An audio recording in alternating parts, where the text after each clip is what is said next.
Hello guys, welcome to EasyTech Solution channel. Hope you're doing well. In this video I'm gonna show you how to forward an email as an attachment in Outlook. So guys, for that go to Outlook.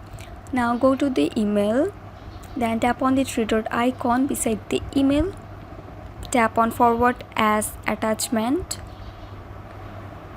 and then you have to just enter here the ID that you want to share or send,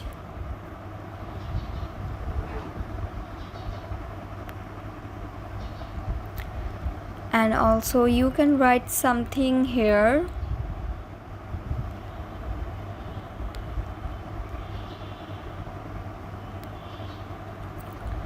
and then you have to just send it, and then your email will be sent as your attachment. So guys, that's it. So guys, I hope this video was helpful to you. If it was, then please give a thumbs up and hit the subscribe button, and thanks for watching the video.